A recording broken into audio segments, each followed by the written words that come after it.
Muy bien, hermanos, seguimos estudiando nuestra confesión de fe de 1689. Este es el tercer mensaje que estamos trayendo sobre el tema de la iglesia, el cual se encuentra en el capítulo 26 de esa confesión. Ya nos estamos acercando al final de este estudio. Si Dios lo permite, el próximo domingo concluiremos con este capítulo 26 y luego de eso solo nos faltarán unos 5 capítulos más y con eso concluiremos este estudio de la confesión que ya nos ha llevado más de un año. Espero en el Señor, es mi esperanza, que este estudio que hemos estado trayendo sea de gran edificación para el pueblo de Dios. Que el Señor nos permita afianzarnos en estas verdades. El domingo pasado, como parte de este estudio sobre la iglesia, estuvimos hablando sobre la cabeza de la iglesia, el rey de la iglesia, que como sabemos es nuestro Señor Jesucristo, y estuvimos también hablando sobre la figura de un falso rey o de una falsa cabeza de la iglesia. Hablábamos de la figura de el Papa de Roma, quien se autodenomina o se autoimpone a sí mismo la posición de vicario del Señor Jesucristo. Y esa palabra vicario nos habla de alguien que está ejerciendo un papel de sustituto de otro, que toma el poder y las atribuciones de otro. Y hablábamos y presentábamos con evidencias exactamente lo que ellos mismos dicen en su confesión de fe, de cómo él, por haberse hecho o por colocarse a sí mismo en la posición de sustituto del Señor Jesucristo, se ha hecho un anticristo. Bueno, hasta allí los escritores de la confesión nos estaban hablando de la realidad de una iglesia amplia, de una iglesia universal. Hoy entonces estamos entrando en aspectos más locales. Los escritores de la confesión ahora hablan sobre la membresía de la iglesia, el orden de la iglesia local. En el párrafo 6, ellos nos hablan sobre la membresía de la iglesia y nos dicen sobre esa membresía que tiene dos características. Primero, dicen que esa membresía es una evangélica. Una membresía evangélica. Dicho de otra manera, los escritores de la confesión quieren dejar bien claro que solo los creyentes, solo los hijos e hijas de Dios tienen el derecho de ser parte de iglesias locales, ser parte de la membresía de las iglesias locales. Dice así el párrafo 6. Los miembros de estas iglesias son santos por su llamamiento y en una forma visible manifiestan y evidencian por su profesión de fe y su conducta su obediencia al llamamiento de Cristo. ¿Quiénes han de conformar las iglesias locales del Señor Jesucristo? ¿Quiénes han de ser parte de la membresía de una iglesia local? Solo aquellos que son creyentes. Pero es interesante que la confesión no solamente nos habla de que ellos dicen que son creyentes, que profesan ser creyentes. Dice que ellos manifiestan y evidencian por su profesión de fe y su conducta, su obediencia al llamamiento de Cristo. Eso no quiere decir que aquellos que conforman la iglesia, que son miembros de la iglesia, los pastores como líderes de la iglesia, aquellos que reciben a nuevos miembros en la iglesia, tienen que tener un ojo avisor y tienen que tener mucho cuidado en saber, en poder percibir y ver evidencias de una fe verdadera. Una fe verdadera. No todo el que viene a la iglesia, no todo el que se reúne con esa iglesia por algún tiempo, no todo aquel que expresa que quiere ser parte de la iglesia necesariamente debe ser admitido inmediatamente. La iglesia, una iglesia seria, una iglesia que quiere conformarse a las Escrituras, una iglesia que tiene el cuidado debido, una iglesia o líderes de iglesia que quieren realmente proteger a la iglesia, debe de ver a aquellos que aspiran a ser miembros de la iglesia, en ellos debe ver evidencia, una manifestación de la obra del Espíritu en esas personas. Eso quiere decir que las personas que aspiran a la membresía de la iglesia o aquellos que van a ser parte de la iglesia, debe haber un tiempo prudente en el que los podamos conocer, en el que la iglesia pueda ver esos frutos del Espíritu en ellos. Y como dije la otra vez, si usted va a una iglesia donde no se toma este cuidado, donde usted entró y a los 15 días ya lo hicieron miembro, tenga muchísimo cuidado. Porque usted puede ser creyente, usted puede ser un verdadero hijo de Dios, pero en esa iglesia puede que esté descuidadamente admitiendo lobos dentro del cuerpo, dentro de la iglesia. Eso es de mucho cuidado. Ah, no, yo soy un hijo de Dios, yo estoy bien, sí. Y qué bueno, me recibieron en la iglesia, soy miembro en 2 meses. Pero puede que esa iglesia esté admitiendo lobos y te va a poner en una situación de peligro. Entonces, esto hay que tomarlo en serio. En ocasiones puede que la gente no reaccione muy bien a esa realidad, pero nosotros debemos, los miembros de la iglesia, los pastores, los líderes de la iglesia deben de tomar esto con seriedad. Quienes han de ser parte de la iglesia deben de manifestar, deben de evidenciar los frutos del Espíritu y una profesión de fe. Y es interesante y es importante que los escritores de la confesión incluyan esto en este capítulo, porque nosotros sabemos, nosotros conocemos que por más que una iglesia trate de protegerse, de no dejar entrar a no creyentes o a lobos, aún así puede pasar. Aún así puede pasar. No debería suceder, pero sucede. La Biblia nos deja claro de que puede ocurrir. Por eso ella nos habla de falsos hermanos que entran en la iglesia.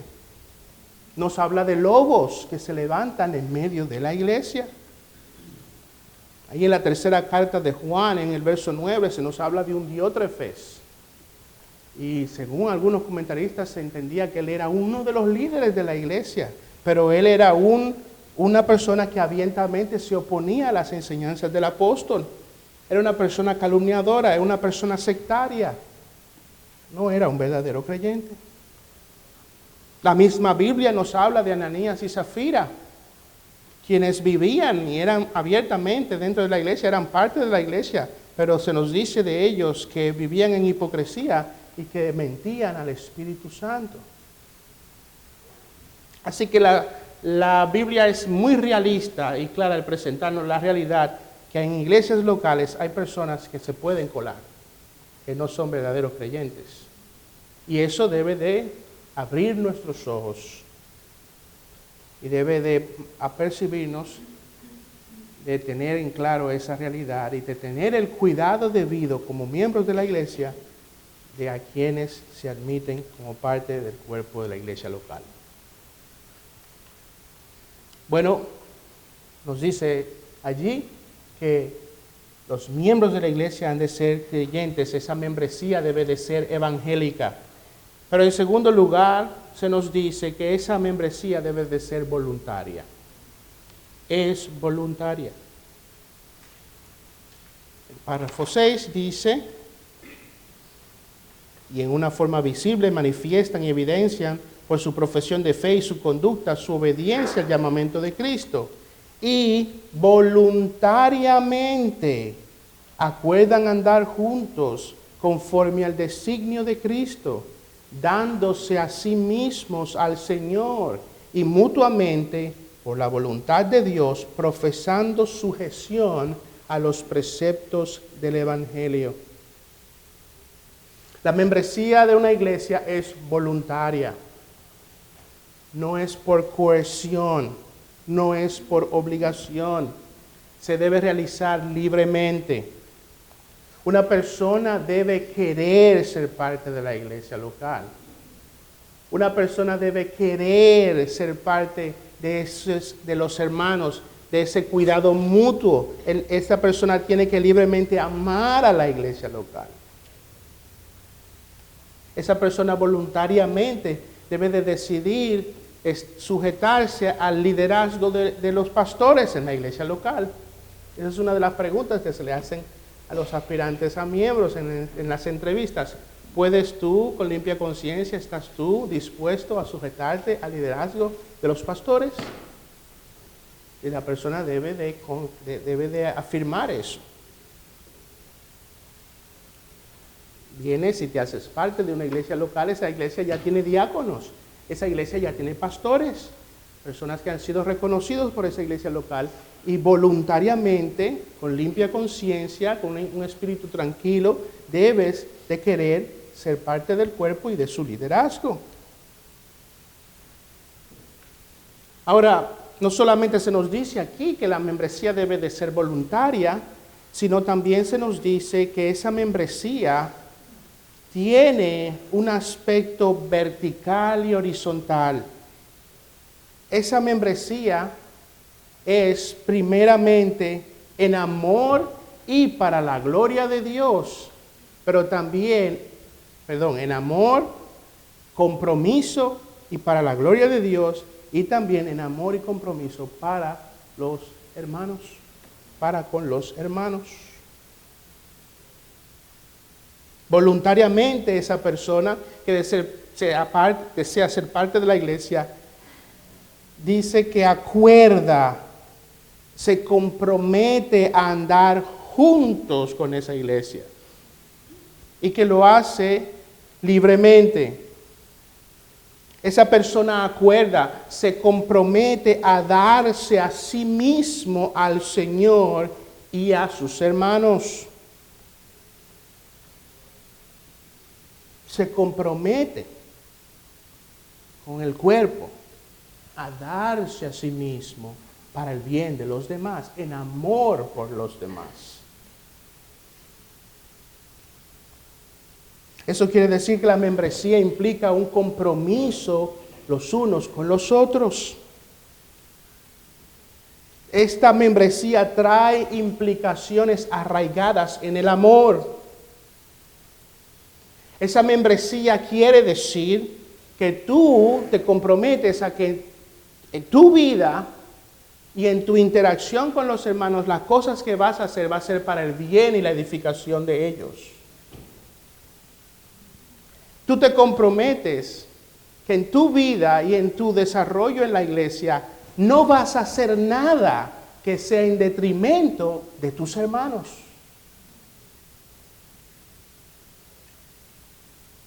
No solo vamos a hacer cosas que sean para el bien de la iglesia local, de nuestros hermanos, sino no vamos a hacer nada que sea para el mal de ellos. Es un compromiso de amor, primeramente para con Dios, pero es también para los unos para con los otros. Ser parte de la membresía no es solamente tener un nombre en una lista. No es solamente poder tomar la Santa Cena, no es solamente poder participar de las reuniones de miembros, no es solamente tener un acceso especial, si podríamos hacer así con los pastores, o poder tener recomendaciones o esa clase de cosas. Es más que eso, es un compromiso de amor. Es un compromiso de amor, primeramente para con Dios, pero también para con los hermanos. En esto conoceréis que sois mis discípulos, en que os améis los unos a los otros. Si tú no amas a los hermanos de tu iglesia local, quizás esa no es la iglesia en la que debes estar. Debes de constantemente evaluar esto. Visitas, aspirantes a miembros y miembros actuales.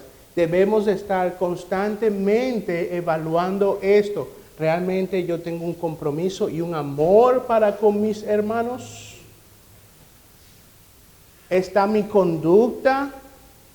¿Está la manera en cómo me estoy conduciendo? Desanimando a mis hermanos, hiriendo a mis hermanos, dándole un mal ejemplo a mis hermanos.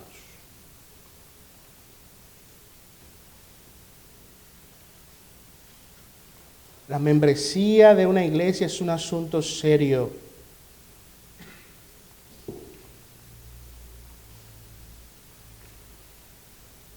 Y es algo que es ordenado por Dios. Es algo que debe de ser la motivación y el deseo de cada creyente, el ser parte de una iglesia local. Un creyente no debe de andar purulando entre iglesias, sin compromiso alguno con nadie, sin el pastoreo de nadie. Un creyente no debe de andar visitando una iglesia, no es lo que debe ocurrir, visitar una iglesia años y años y nunca ser parte de esa iglesia local, comprometerse con la membresía de esa iglesia local, comprometerse con Cristo y comprometerse con sus hermanos. Y muchas veces las personas no quieren, dilatan el querer, el expresar, querer ser parte de la iglesia, precisamente porque no quieren el compromiso. Porque no quieren el compromiso. Hermanos, y eso es antibíblico. El Señor no quiere llaneros solitarios que andan sueltos por ahí. Quiere hombres y mujeres que se comprometan con un grupo de creyentes en una iglesia local a amar y servir al Señor y amar y servir a sus hermanos. Miren lo que dice un siervo de Dios comentando este párrafo 6 de la confesión del capítulo 26. Dice: la membresía es un compromiso, no solo con el Señor de forma individual y aislada, sino un compromiso mutuo, un compromiso de entregarnos los unos a los otros, un compromiso de amor mutuo, un compromiso de unidad. Es un compromiso que une nuestros corazones para adorar al Señor, buscar nuestra edificación mutua, someternos a las ordenanzas del Evangelio y perseguir todos los fines para los que Él instituyó su iglesia. La idea de que uno puede ser todo lo que Dios quiere que seamos sin comprometernos con los demás, venir aquí domingo tras domingo sin ningún compromiso, es radicalmente antibíblico. Quizás sea perfectamente coherente en el crudo individualismo de nuestra época y con el desprecio hacia la iglesia de Dios, fomentado durante las últimas generaciones, pero es radicalmente antibíblico pensar que se puede agradar al Señor mientras se desprecia con arrogancia la iglesia por la que Él murió. Hay algo, escucha esto, hermano, hay algo defectuoso en tu supuesta relación con el Señor si no estás dispuesto a comprometerte con su iglesia. Hay algo defectuoso, hay unas convicciones que no están claras, que no son bíblicas, si tú no estás dispuesto a comprometerte con la iglesia por la cual Cristo murió, que tiene su forma visible en iglesias locales.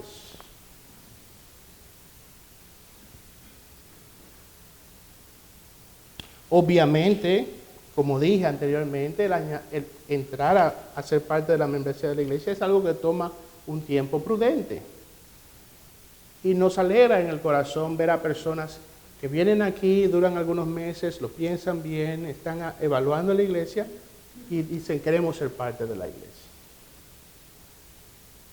Y toman su tiempo y no se desaniman. Queremos ser parte de la iglesia. Esta es mi iglesia. Yo siempre digo, usted es miembro de la iglesia primero en el corazón antes que en papel. Y se nota que aman a la iglesia. Quieren ser parte de la iglesia local. Y entienden el tiempo prudente que hay que tomar.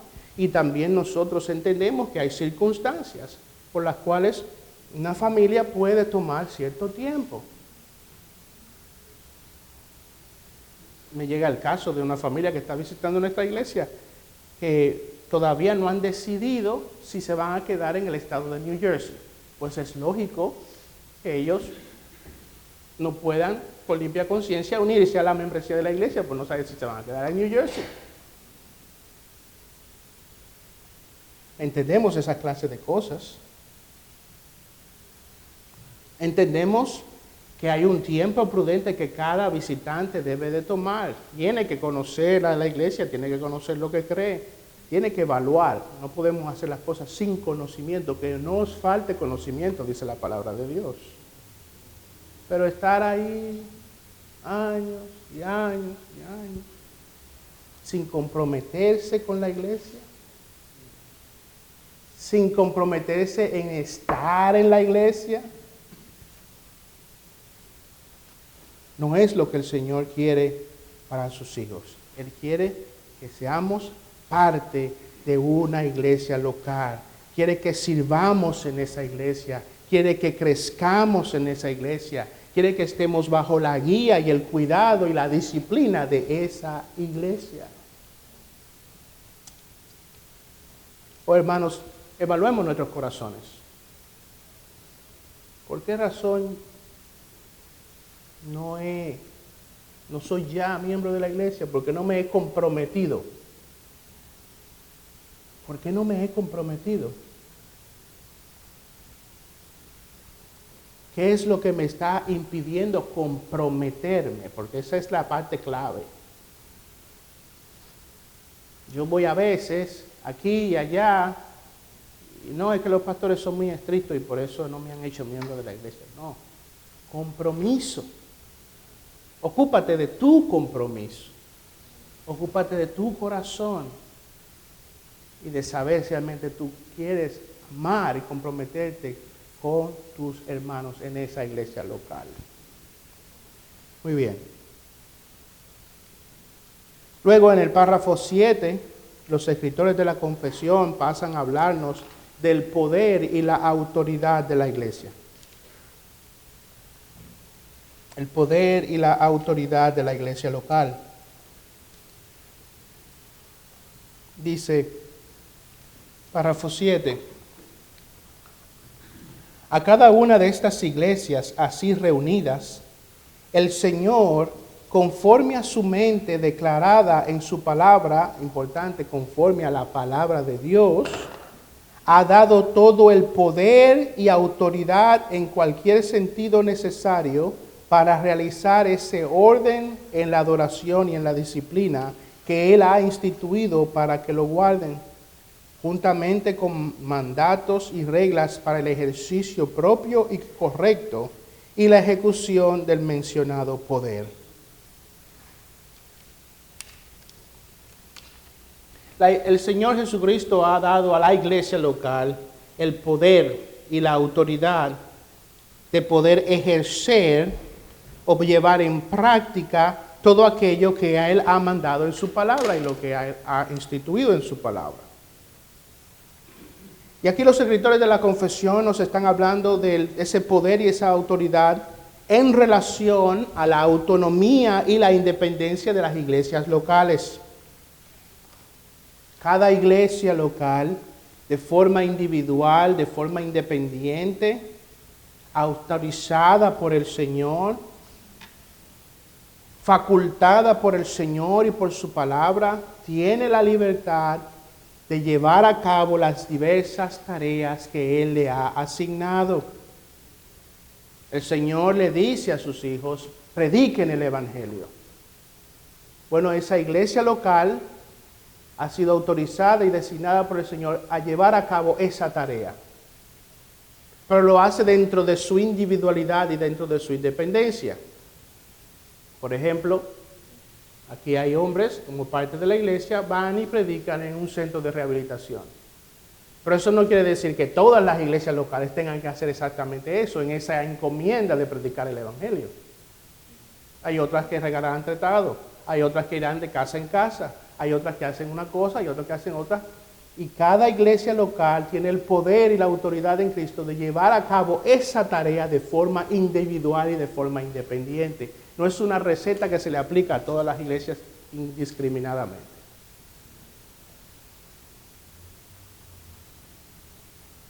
Todas las iglesias tienen la responsabilidad de llevar a cabo todo aquello que Dios le designó, pero ellas la hacen individualmente, independientemente. Es a ella. ¿Por qué? Porque a ella Dios le ha conferido el poder y autoridad de hacerlo. Lo mismo con el respecto a la adoración. Lo mismo con respecto a la disciplina. No es que cada iglesia local pueda hacer lo que le da la gana o que lo hace como le parece. No, todas las iglesias tienen que hacerlo conforme a las Escrituras. Pero cada iglesia tiene la libertad y la independencia de poner en práctica esas cosas, de acuerdo a la providencia, de acuerdo a la luz que el Señor les ha dado. Porque aquí hagamos una cosa, nosotros no tenemos la autoridad de pensar y creer que vamos a ver siempre copias de Nordbergen en todos los lugares. No, porque la forma en como lo hacemos aquí tiene que hacerla todas las iglesias así. No es así. Debemos de respetar y entender la independencia. Debemos de respetar y entender la autonomía del ejercicio del poder y la autoridad que el Señor le ha dado a la iglesia local.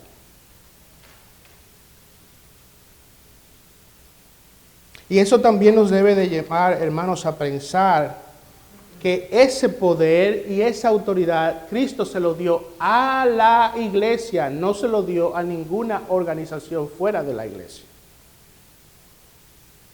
Porque hoy existen organizaciones que intentan suplantar a la iglesia local, que intentan realizar las tareas que el Señor solo le asignó a la iglesia local.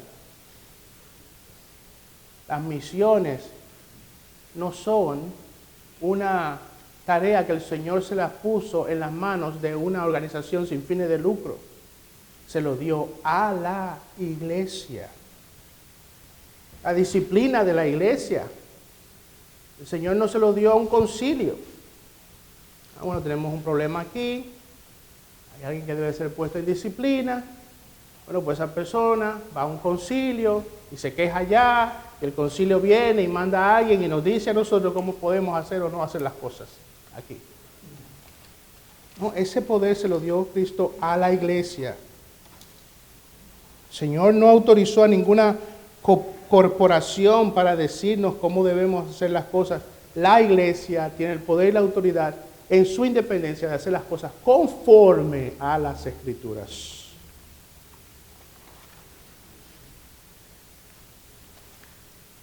Mateo capítulo 18. Vayan allá. Mateo capítulo 18.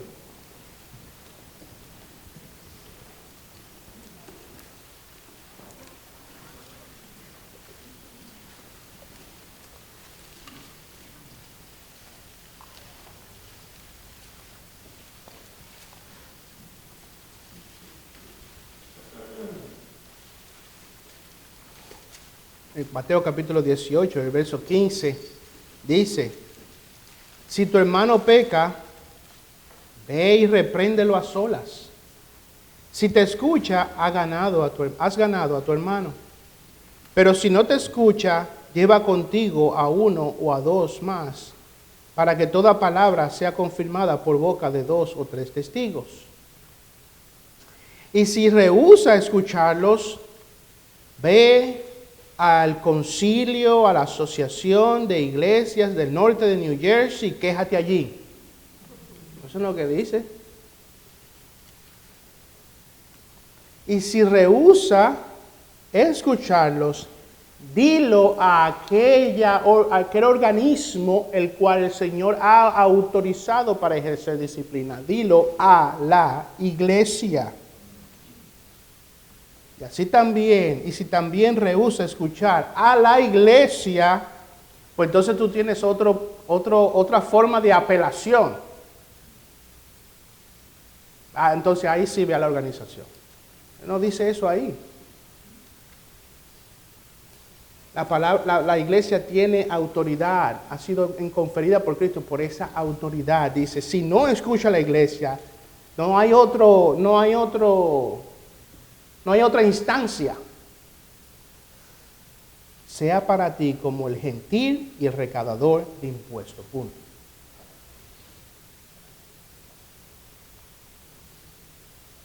El Señor ha dado ese poder y esa autoridad a la iglesia, no a grupos que vengan aquí a decir cómo se deben hacer las cosas. Esa iglesia, aquella iglesia, todas ellas deben de seguir las instrucciones del Señor en su palabra. Muy bien, párrafo 7 nos habló del poder y la autoridad de la iglesia y hay muchas formas en las que eso se puede ver. Es solo un ejemplo en términos de la disciplina. Pero hay muchas otras formas en donde se puede ver la independencia en el ejercicio del poder y la autoridad de la iglesia. En el párrafo 8, entonces, se nos habla de la identidad de los oficiales de la iglesia. La identidad de los oficiales de la iglesia. Dice así: una iglesia local reunida y completamente organizada de acuerdo a la mente de Cristo, está compuesta por oficiales y miembros. Y los oficiales designados por Cristo para ser escogidos y apartados por la iglesia, así llamada y reunida, para la particular administración de las ordenanzas y el ejercicio del poder o el deber que Él les confía o al que les llama para que continúen hasta el fin del mundo, son los obispos o ancianos y los diáconos. Aquí se nos dice claramente que la iglesia está compuesta por sus miembros y sus oficiales. Sus oficiales, los oficios en la iglesia son dos. Uno son los obispos o ancianos, que son términos que regularmente se utilizan para hablar de los pastores. Y en segundo lugar se habla de los diáconos. Esos son los únicos dos oficios en la iglesia. Y esos oficiales son reconocidos y elegidos por la iglesia de una manera en que vamos a ver luego. Pero ahora mismo nos está hablando de los oficiales de la iglesia. El obispo o el anciano es un término que se refiere al oficio pastoral. Y es importante mencionar sobre ese oficio pastoral. Una iglesia puede, y es recomendable, es bueno que tenga más de un solo pastor, que haya una multiplicidad de líderes en la iglesia. Ahora, esos líderes gozan de la misma autoridad y de la misma dignidad, pero en esa paridad, es el término que se usa también, gozan de la misma autoridad y dignidad, reconocemos por las Escrituras que el Señor les ha dado a cada uno de ellos dones particulares, capacidades particulares. Y es importante, hermanos, que hablando en este caso de los pastores, reconozcamos esa diversidad en el oficio pastoral.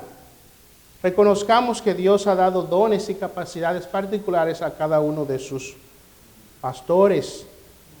Y es importante reconocer eso, porque si vemos en las Escrituras, uno de los problemas que se crearon en la iglesia fue precisamente el que la congregación comenzó a distinguir y a seleccionar y a elegir cuál era su pastor favorito de acuerdo a los dones que tenía. Eso es lo que vemos, por ejemplo, en 1 Corintios capítulo 3, versos 3 al 5. Pablo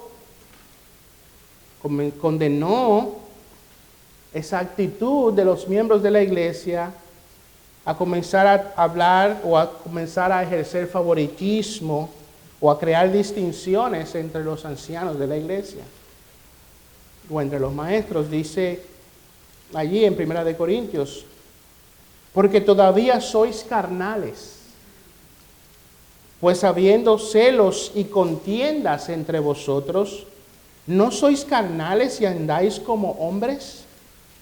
Porque cuando uno dice, yo soy de Pablo, y otro, yo soy de Apolos, ¿no sois simplemente hombres? ¿Qué es pues Apolos y qué es Pablo? Servidores mediante los cuales vosotros habéis creído, según el Señor dio oportunidad a cada uno. Cristo ha instituido en su iglesia oficiales. Dentro de esos oficiales ha instituido pastores. Las iglesias locales tienen o deben tener, el Señor pueden tener más de un pastor.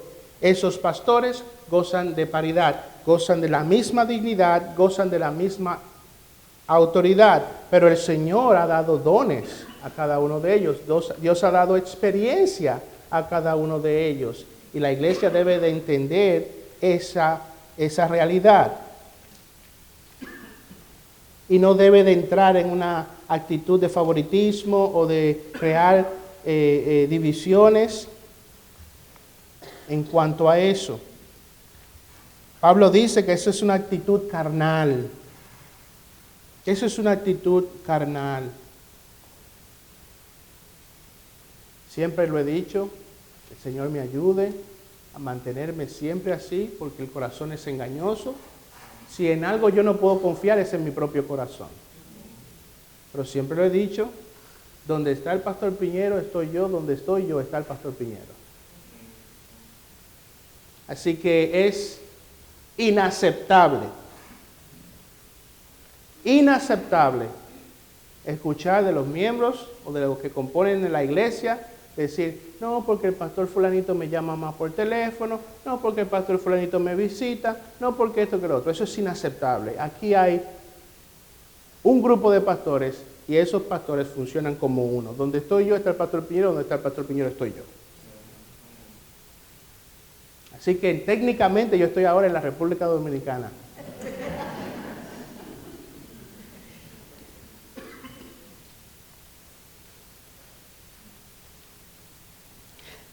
¿Cuál es la actitud que debemos tener ante el cuerpo pastoral? Bueno, lo que Pablo dice en el verso 21.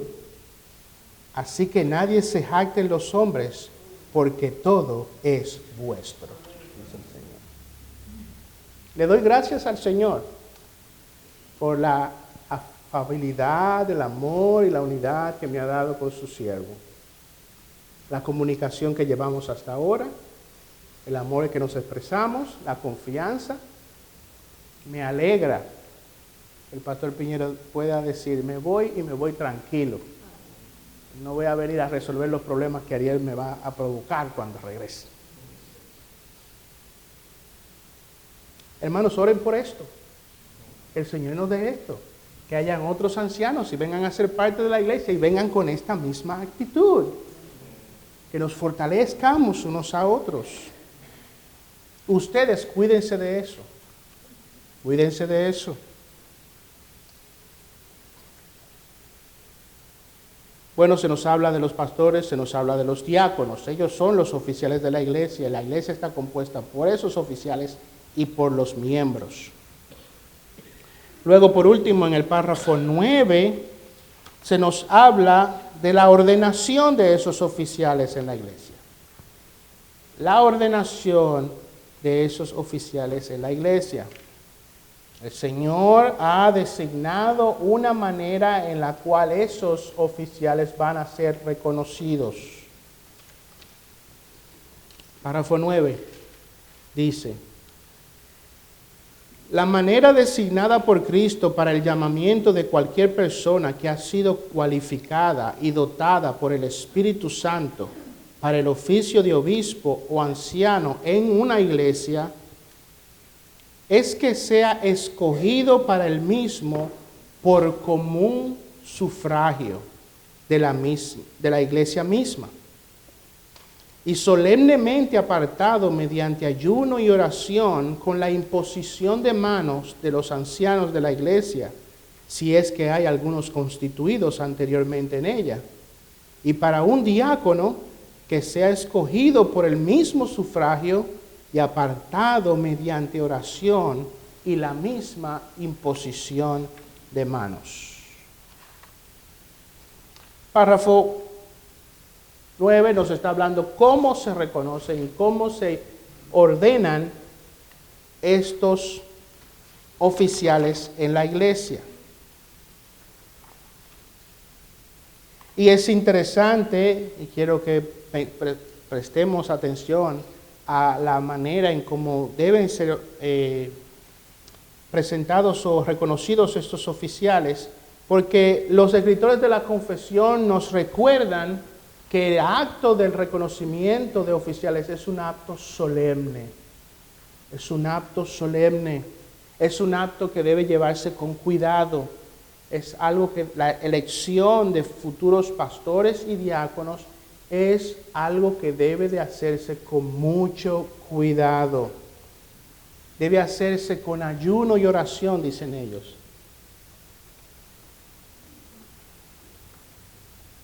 Es un acto solemne, es un proceso que debe ir acompañado con ayuno y oración. Hechos, capítulo 14, verso 23, ¿qué dice?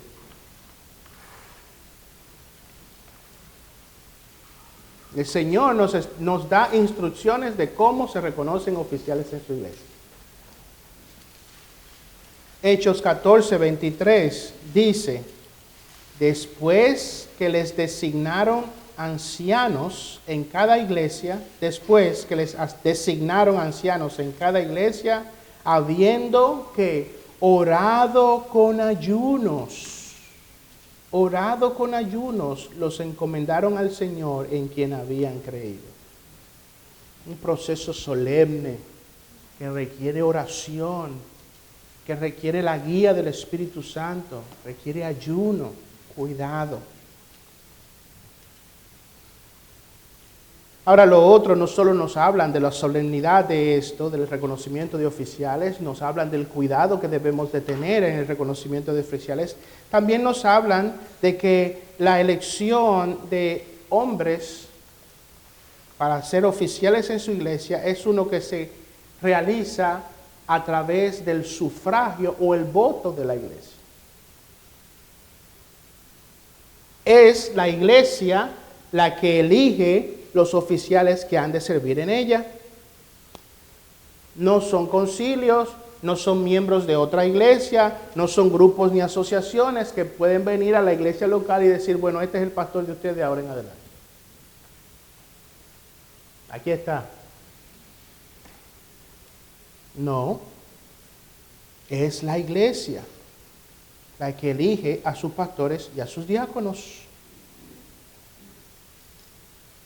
No son los pastores, que aunque son parte de la iglesia y votan igual que la iglesia, pero no son los pastores que vienen y dicen, del domingo tal en adelante el fulano va a ser pastor aquí de la iglesia. Eso no son los pastores que ponen pastores en la iglesia, es la iglesia. Es la iglesia. Y lo mismo con los diáconos.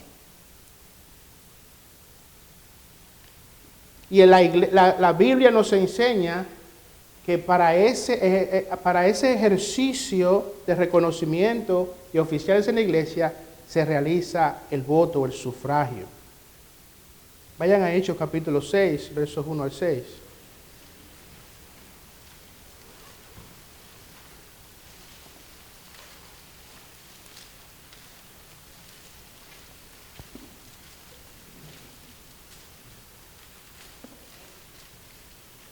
Hechos 6, verso 1 dice, En aquellos días, como crecía el número de los discípulos, hubo murmuración de los griegos contra los hebreos de que las viudas de aquellos eran desatendidas en la distribución diaria. Entonces los 12 convocaron a la multitud de los discípulos y dijeron, fíjense que los apóstoles convocaron a la multitud de los discípulos y dijeron, no es justo que nosotros dejemos la palabra de Dios para servir las mesas. Buscad pues, hermanos, de entre vosotros a 7 varones de buen testimonio, llenos del Espíritu Santo y de sabiduría, a quienes encarguemos de este trabajo. Y nosotros persistiremos en la oración y en el ministerio de la palabra. Agradó la propuesta a la multitud. Y dice que la multitud eligieron. Los pastores no se lo impusieron. La iglesia eligió a Esteban, varón lleno de fe y del Espíritu Santo, a Felipe y a Procoro, a Nicanor, a Timón, a Parmenas y a Nicolás, prosélito de Antioquía, a los cuales presentaron ante los apóstoles, y vemos aquí que los apóstoles también tienen un papel que jugar en esta elección de oficiales. Ellos, la iglesia se los presentó ante los apóstoles, quienes orando, de nuevo, habla de ese proceso de ordenación, impusieron las manos, les impusieron las manos.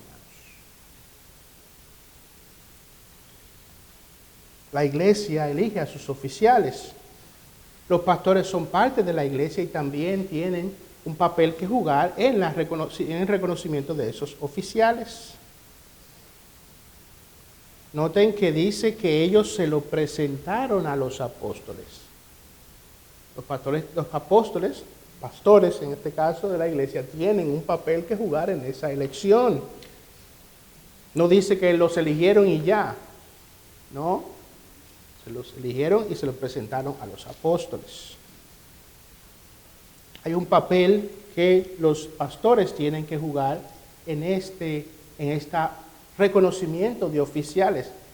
En Primera de Timoteo, capítulo 5, verso 22, se les da una advertencia a los pastores de las iglesias en cuanto a ese reconocimiento.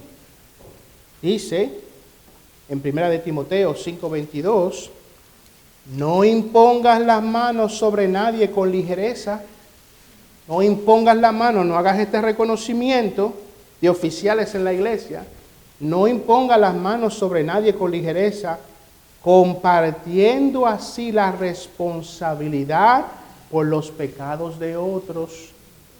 Guárdate libre de pecado. Así que los pastores tienen una responsabilidad solemne delante de Dios en la elección de estos oficiales.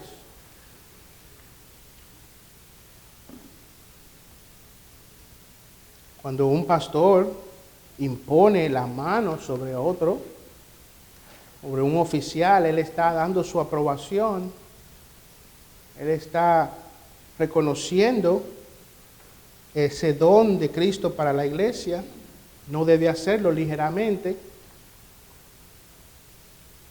Puede que la iglesia, el 99% de la iglesia, quiera a una persona, pero ese pastor sabe que no cumple con los requerimientos en las Escrituras para el oficio pastoral. ¿Y qué va a hacer el pastor? Bueno, ellos lo eligieron, imagínate qué vamos a hacer. No imponga las manos con ligereza. Puede que sea un pico de oro el hombre, tenga todas las virtudes, pero hay cosas en su carácter que hay que trabajar.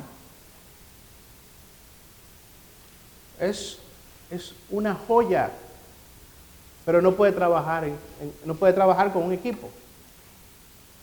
O no trabaja, es ocioso. Es necio, es complicado, es inflexible.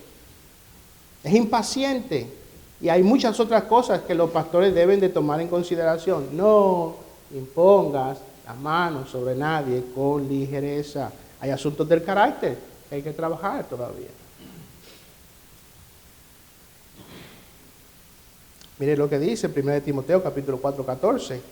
No descuides el don espiritual que está en ti, que te fue conferido por medio de la profecía con la imposición de manos del presbiterio. Y ese término presbiterio habla de un grupo de ancianos. Así que, hermanos, vemos que el proceso de reconocimiento de oficiales en la iglesia es un proceso solemne que hay que llevar con mucho cuidado. Hay que tomarse tu tiempo, no podemos ser pragmáticos en eso. Es un proceso que involucra el sufragio de la iglesia y que involucra también el reconocimiento de los pastores de la iglesia. Muy bien. Esto es lo que hemos estado viendo, hemos visto hasta ahora con respecto al tema de la iglesia. Vimos del párrafo 6 al 9. Ya nos quedan, si Dios lo permite, solamente 5 párrafos más. Concluiremos. En lo adelante vamos a hablar sobre la comunión de los santos, el tema del bautismo, la cena del Señor.